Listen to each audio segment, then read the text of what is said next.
Hey, I'm here with my 2012 RX350. I'm going to do the front shocks.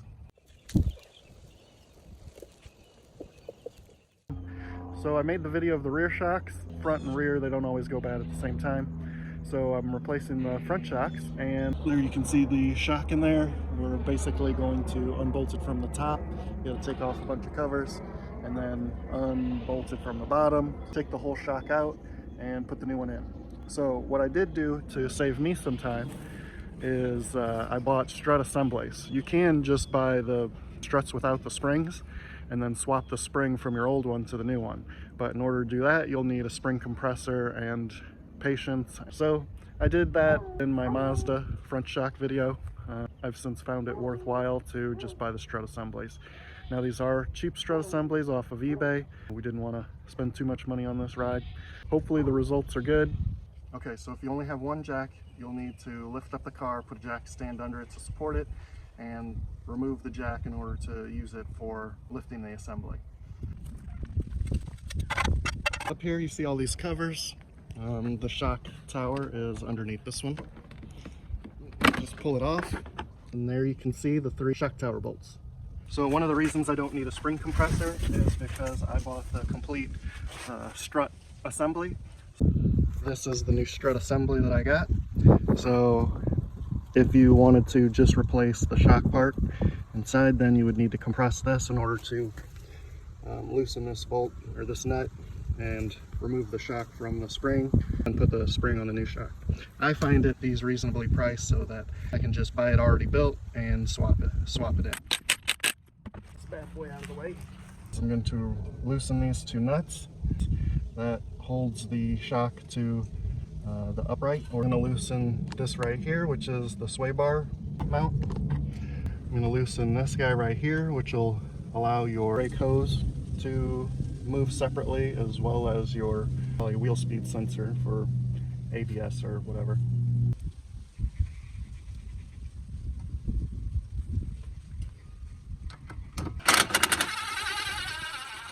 In order to do that, what I just showed you is I put an impact on this going forward, not reverse. The nut would be going reversing out.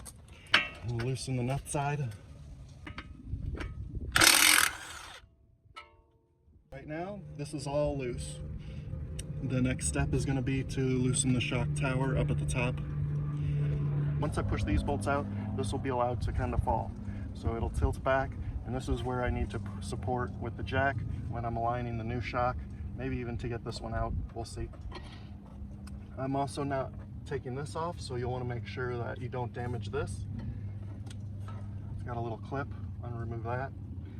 Okay, I'm going to leave them like that for now. We're going to go up top. Alright, so this is the best angle I can get for the shock towers. There's 3 nuts, one here, and one here. You have access to all of them with an impact, so that's what I'm going to use.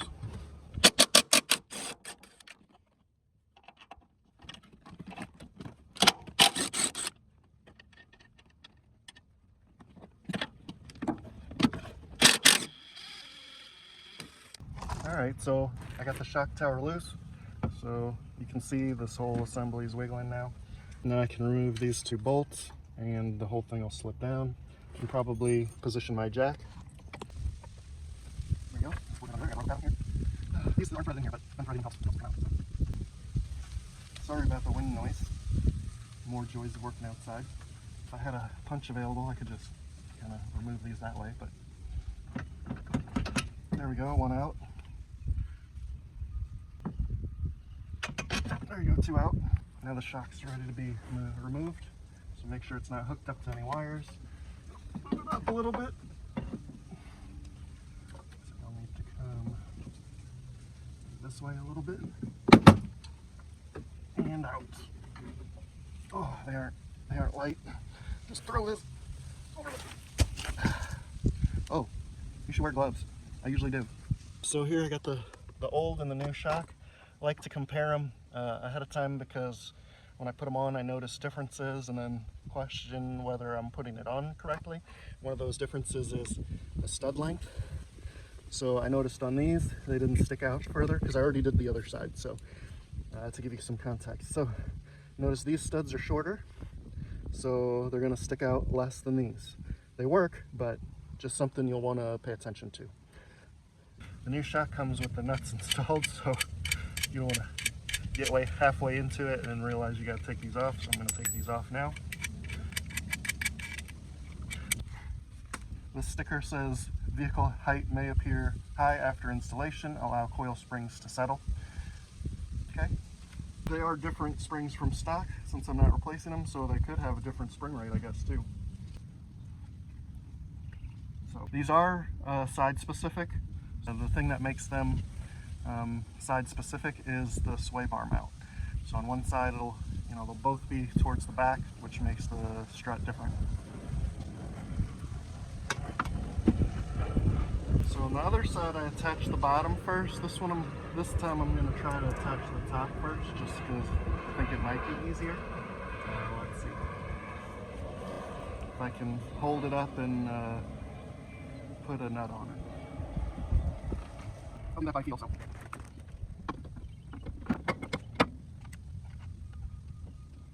Okay, one nut loosely attached. Two nuts loosely attached, and we'll do the third. The reason I prefer having them loose is because that gives me a little movement down here to position this again. So here you can see I can align it within the slot. Now I'll use the jack to help raise it up. There, we're almost aligned. Slide it in, that looks pretty close. The bolts came out this way, so I'll put them in the same way. Might be a little high.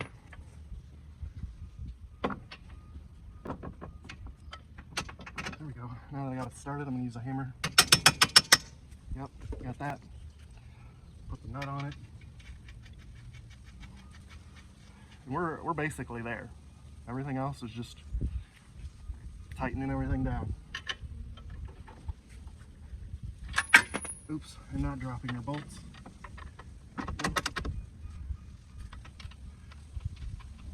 Right, so that's the new shock in.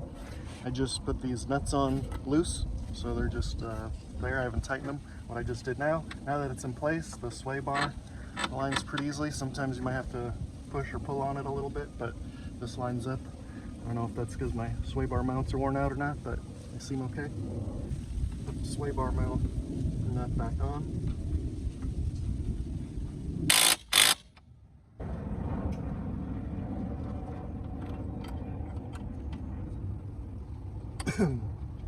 That back like that. I'll make sure I reattach this guy. Clippy thing. There it goes. Reattached. Tighten this bolt. Number 12. Run it down by hand in the socket. It's got these locators for the bracket.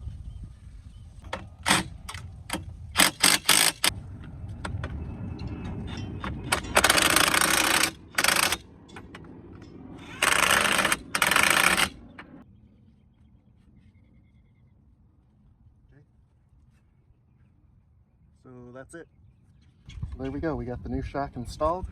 Next thing left to do is to put the wheel back on.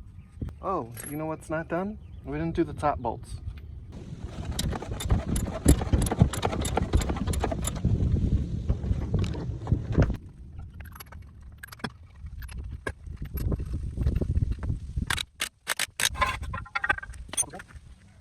When you drive it, I usually take a torque wrench and make sure my lug nuts are tight.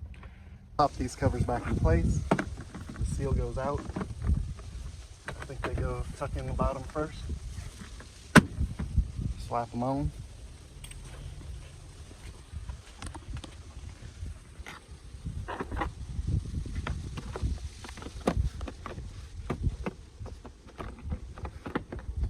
Oops, you can see the little tab trying to escape. Should go on the inside. There you go. Close this up.